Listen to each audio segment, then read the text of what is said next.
Hello and welcome to episode 2 of CannaBiz With Canna-Chris. I'm Chris Nanny, also known as Canna-Chris, and today I'm accompanied by my show co-host Austin Slutsky. Thanks for having me, Chris. Thanks for being on the show, Austin. So for this week's in cannabis news, what's going on? So we have a truck driver who was taking a shipment of over 7,000 pounds of hemp from Oregon to Colorado. Okay, so how is this news? Unfortunately, the guy had to drive through Idaho, and they don't view the federal hemp regulations the same way most states do. How do most states view this then? The federal regulation as part of 2018 Farm Bill means that hemp is allowed to be grown as long as it has less than 0.3% THC, which is below the limit that would make a person high. Okay, so in regards to this truck driver, how is he doing? So the truck driver, as he was transporting the shipment through Idaho, he was stopped by police. The police officer smelled quote-unquote marijuana coming from the truck, did a test of the hemp, and determined that there was THC in the plant itself, but couldn't determine the actual amount, so he couldn't decide which part of cannabis it was, whether it was hemp or marijuana. What happened to the hemp after this? All of it was seized, and then the truck driver was put in jail.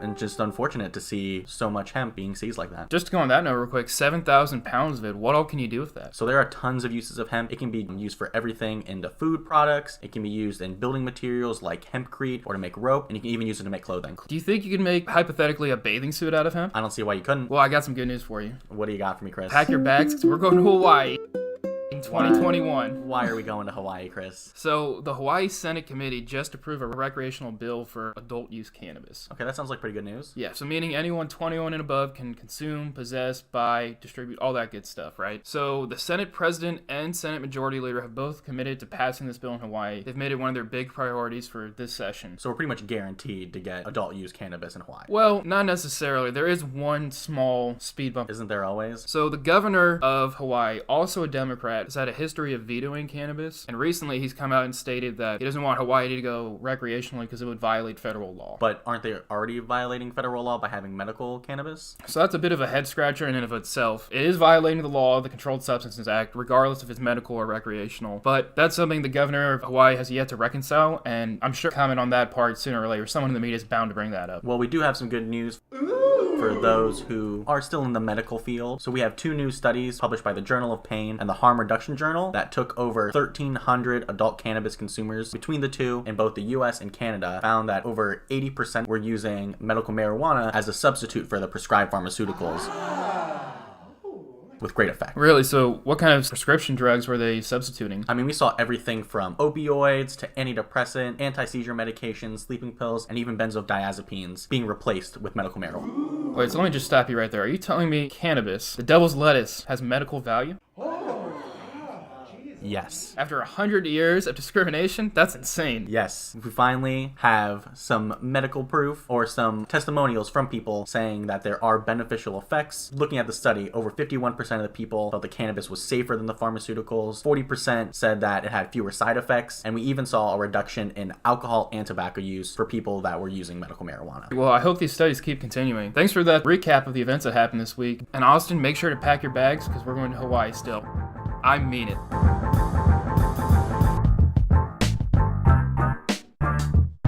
Welcome back. Due to some unforeseen circumstances, Mark Westerman won't be on the show today. Instead, we'll have Michael Patterson, the CEO of U.S. CannaBiz Pharmaceutical Research and Development. Thanks, Michael, for being on the show. Canna-Chris, Austin, what's up, guys? Glad to be here. Hey, we're really excited to have you on the show today. So, Michael, can you tell us how you got into the industry? Chris, I've been in the industry now. This is my 6th year creating U.S. CannaBiz Pharmaceutical Research and Development. And so my background is healthcare. I've run a nursing home chain in excess of $200 million. I've run pharmacies, I've run laboratories, and the biggest thing that we see in this industry is there's a lot of need for compliance and regulation and consistency. And so our company, we're a development and consulting company, so we come in and work with different groups, whether it be sovereign nations as American Indian tribes, independent governments that are currently legalizing, as well as venture capitalists to perform projects, whether it be investing in cannabis or creating their own CBD hemp processing plant. And we work through our partners to basically create the digital infrastructure infrastructure as well as the physical infrastructure and rules and laws for the cannabis and hemp industries to succeed. I went out in 2014 to the first National Cannabis Industry Association meeting, and I was very adamant about cannabis in healthcare because being in the nursing home industry and working with patients for over 25 years, you see how the stigma and people getting addicted to opiates at older ages, primarily seniors and above. And so nobody was speaking up for these people. So I went out there, I'm thinking, oh, these people have it all connected and they already know what they're doing and they have it all together. It was the exact opposite. They're calling medicine back then when there's no quality control. I remember flying back on the plane saying, somebody needs to do something about this. Then I'm like, well, I don't think anybody's going to risk their neck at this point in time to do that. So I said, if anybody's going to do it, it needs to be me. And so I started out with doing U.S. cannabis, and immediately from my healthcare background, I was able to get clients in different spaces to start listening. As you guys both know, you can't go to school for this. You really have to understand and learn and read because it's happening right in front of our eyes. So we've been able to build up a great clientele and keep expanding. I mean, one of the things that we're looking at now is there's a massive need to help out countries that are getting ready to legalize or just have legalized. Because if you're not able to bring in financial dollars into your country, then your cannabis industry can't take off. And the way to do that is you have to have banking and you have to have compliance structure. And so we found that this industry, the opportunities keep growing and growing because the industry keeps growing. So how do you get these countries' attention? What brings them in? It's a great question. So a lot of times, let me tell you, LinkedIn. Because a lot of these groups are trying to search out to find who they can trust. As you all know, and people listening, there's a lot of charlatans out there, especially in the cannabis and hemp space, and people looking to make a buck here and there. And so we pull the people that we bring on as employees or partners all have a professional background. Typically, we do have some old-time cannabis people. Our president, Michael Vischer, he's a professional. We try to bring in that professionalism and working through our partners. We have one of the partners we work with is called ICS, Integrated Compliance Solutions. They're the leading compliance company for banks who take marijuana money. They get offered or approached a lot by these countries, and they need another step, meaning somebody who can handle the writing of the rules and the laws or assist the countries to be able to do that, and as well as offer the ability to help farmers to be able to grow the cannabis. And so through our network, we bring in people who are experts to help either the locals or the government figure out how they want to do this. Because what we're finding is the big guys, the Canopy Growths, the Auroras, they don't have time to do this because they're sitting there going in trying to bring back shareholder value, trying to find new locations. They don't have time to hold the hand of the governments to help them create an infrastructure for their people to be economically viable. So, Michael, I kind of want to shift gears. Why should companies care about branding? And then what is branding? What is branding, in my opinion, in the cannabis space is consistency. If you're going to brand your product, say MedMen, okay?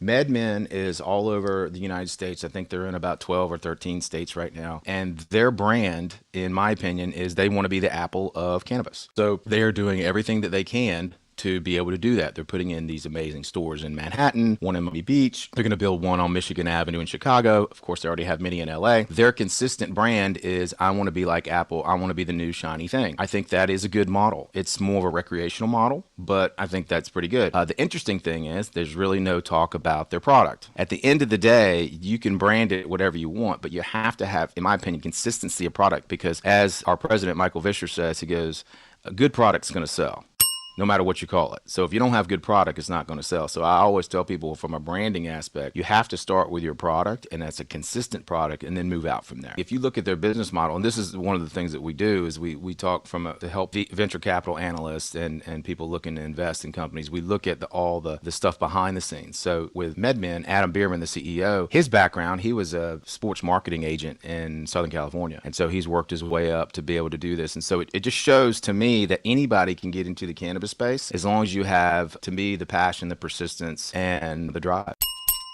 Completely agree with you on there. I think it's kind of how I actually got into the industry. I just started writing articles. That's how I actually met you, through LinkedIn. Well, Chris, with that, so if you can tell your viewers our conversation when you called me and what I told you, the one about your law professor. So when I first started getting into the cannabis space, I didn't have a lot of support from the law school itself. There was one professor there who really appreciated what I was doing, but otherwise, a lot of professors were telling me to stay in the mainstream law. Cannabis, it's still too risky to get into that. You won't get a job. Those kind of things. And what did I say? So During the interviewer had told me it was because I had too much cannabis-related things on my resume. But for our viewers out there, he said keep your head up and don't worry about what other people think because it's going to happen for you. As long as you keep pushing, it's going to happen. Right. And then 2 weeks later, what happened, Chris? And then, 2 weeks later, I got a job out in Denver. I started working at a cannabis law firm. And for all the better, it was one of the best things that ever happened. That's great. And the thing is, if you're listening out there, you got to stick with your gut. And I'm very big on that. And so I'm so happy that Chris and I have been able to grow in this industry together. And I'm big about seeing Chris grow and seeing Austin grow. And the thing is, you have to believe and do this. And because everybody's going to be telling you, no, you can't, and so forth and so on. But a lot of it is you got to stay persistent. And you can ask questions. It's okay to ask questions. Definitely. I just kind of want to echo that, too. Persistence is key. I didn't know in 2 weeks I would have probably the best job for that summer. It was absolutely the best job. I loved working in the cannabis industry. I got to meet some cool people, learn a lot about the cannabis laws that are going to affect and the regulations. Not only that, you created all these connections. Because what's happening right now in the industry is all these people you're meeting are going to be running the entire globe, in my opinion, in the next 5 to 10 years. And we hope to be one of those groups that can be able to do that. And so if you look at MedMen, I remember meeting Adam Bierman, the CEO, at a trade show in 2014, and he was working his booth. Now he's the CEO of one of the biggest marijuana companies on the planet. So this is where everything is going. So those contacts you make now are really going to benefit moving forward. Well, thanks for telling us about your brand and some of the other ways you can brand in this industry. We're going to be back after a quick break. So to all of our listeners out there, make sure to like, follow, and share this podcast if you want us to keep making content.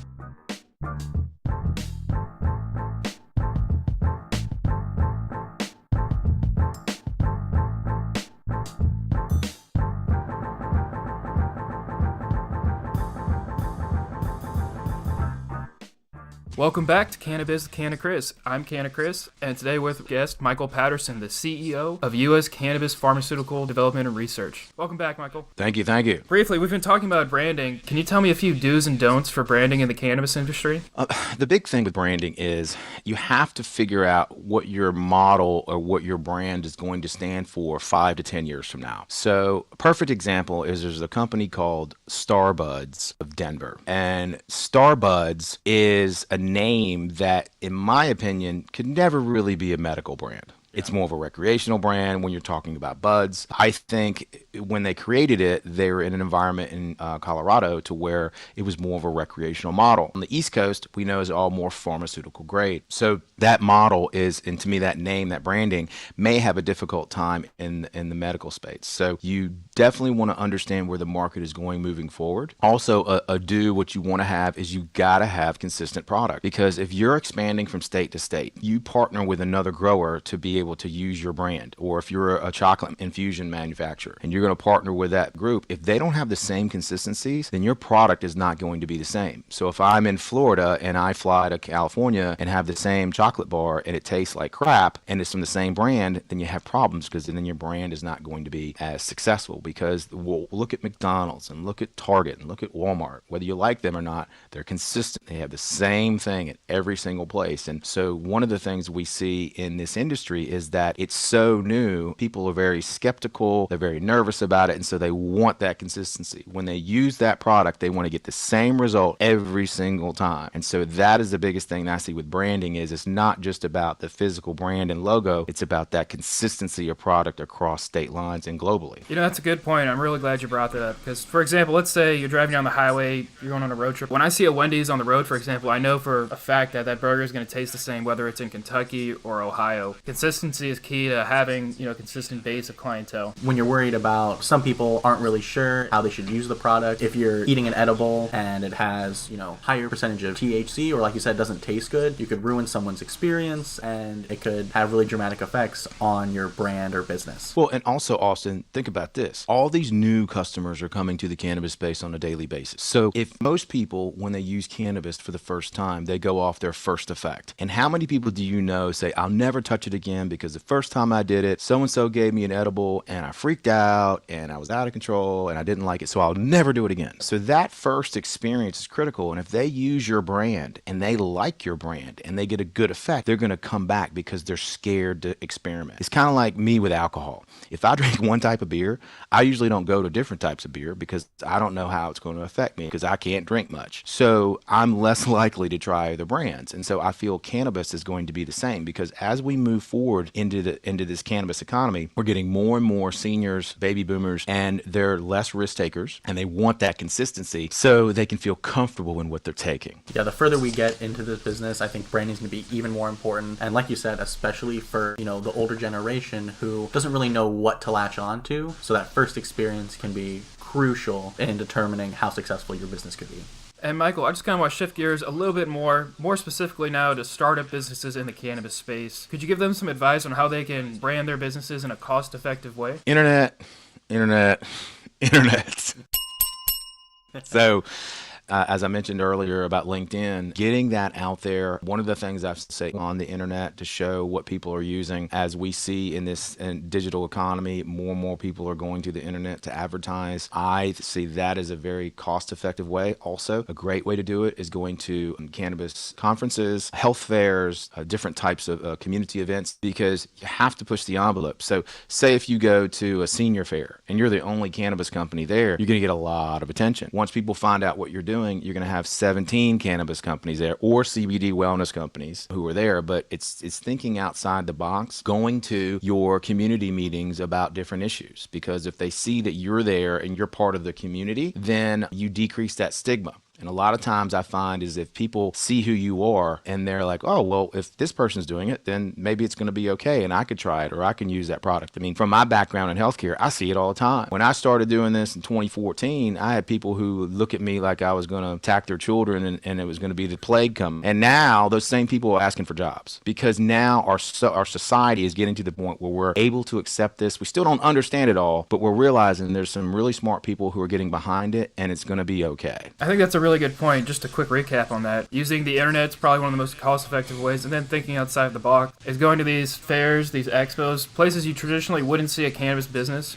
and then just marketing, advertising, saying, here's what our product is. We just want to educate. And so if you have any questions, feel free to talk to us. But we're not really pushing a product. We're just here to tell you what we are. Right. You think about it. You got the Moose Lodge, the Kiwanis Club. I'm part of a group in Florida called the Medical Offices Resources of Florida. It's dealing with physician office clinics and medical businesses who get together once a month and they talk about the different issues. Well, I'm the only cannabis guy there, and it's like I'm a rock star, because they're like, really? What is this? And what is that? And how does this work? And how does that work? And so they can ask somebody that they can relate to. That's the biggest thing that I find. So, my background is more professional, moving up through the ranks. And so if I can talk to other professional people, say, no, that's not correct. No, this is hearsay. This is the real thing. Then you get more people buying in. And if you're doing that to your customers and to potential clients, what I say it's more of a soft sell. So you're building that bridge. So in another 2 to 3 years, when it explodes, all those people are going to start following you and use your product moving forward, because they know who stands behind that product is ethical and moral. So community involvement, just a really big emphasis on that as well. Going to your board meetings, knowing the community, letting them know who you are as well, so they don't think you're that sketchy guy, that all these stereotypes. And also with that, Chris, access that you and I keep talking about. They have access to you to dispel all the rumors. My father, he's 76. It took him 4 years to understand and believe in what I'm doing. So he never said anything, but I knew when I sent him an interview I did on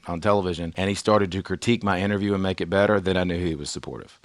So, it takes a while for people to understand where you're coming from. And I find is if you keep it simple and explain it in a very scientific terms, I feel you're going to get a lot farther, because you get rid of the stigma and you get rid of the hearsay. Yeah, one thing I've noticed, talking to you, is how you were able to use your previous experience, tie that into cannabis, and mold them all together and provide information to people in a very professional and scientific way that lets people know that you're educated about the subject, that you know what you're talking about, and you can provide valuable information. Right. And the biggest thing, Austin, is what I tell people is I make cannabis boring. And that's a good thing, because when it's boring, the hype goes away and you start getting into the facts and the meat. And so a lot of times I end up talking about laws and rules and trends on the economy. And so people come away saying, well, this is just like any other business. I'm like, right. So once you get past the hype, I learned years ago, there's a company called Harborside Health out of California, and Steve D'Angelo owns it. And I actually met with their CFO back in 2014, my first year, about potentially working with them. And the biggest thing I learned is the CFO sat me down. He said, you know what? This is normal business. Once you get past the sexy part of the product, it's just a normal, monotonous business. And I still remember that to this day, is that if you can make it normal and monotonous, then that's actually a good thing right now, because the hype will always be there. But if you have to break your staff and break it down to people who want to understand it, break it down into small chunks that they're used to. If you're talking to a lawyer, talk about law. If you're talking to a healthcare person, talk about the healthcare component. If you're talking to a businessman, talk about the profit and loss costs and the risks. So break it down to your audience to where you think they can understand where you're coming from. Okay, so kind of normalizing it and then finding a way to relate it to that specific person. You've noticed that that's one of the ways that you can successfully not only brand yourself, but also educate someone on cannabis. Absolutely. Okay, and then one question I kind of want to follow up on with social media sites and using the internet to brand yourself. What are some of the sites that you would say are effective at doing that? I know we mentioned Instagram before, but are there any other websites you would consider using? And to me, I'm not an internet guru, so I find LinkedIn is great to use. I know there's a lot of sites out there that I still need to find. You know, what I've learned is I got to keep learning. So I may have expertise in medical and health and maybe some law aspects, but you know, the social media is somewhere where I need to keep moving forward. Just like this, Chris, podcasts, to be able to have a dedicated time to go into the specific on what you're doing, I think are great. I think you and Austin could probably give some some very, very good examples of the internet usage and sites to go to better than me. So briefly, we can just touch on that. As far as the podcast goes, for all of our viewers out there, we have Twitter, CannaBiz Podcast. We also have LinkedIn. I'm always on LinkedIn posting about it. Try to do it at least once a day just to keep our viewers interested, let them know that what we're doing is relevant, the content's always being produced. Find us on Facebook, YouTube, or SoundCloud. Accessibility is our big thing. Well, we would like to thank Michael for coming on to the show today. We had a wonderful time talking to you about cannabis, your business. We want to wish you and your brand a lot of success in the future. Thanks, guys. And if anybody wants to follow me on LinkedIn, it's Michael Patterson, U.S. Cannabis Pharmaceutical Research and Development. Love to see you there. Thanks, Michael. It was a pleasure having you on the show. This is CannaBiz with Canna-Chris. I'm Chris Nanny. I'm Austin Slutsky. And we'll see you next week.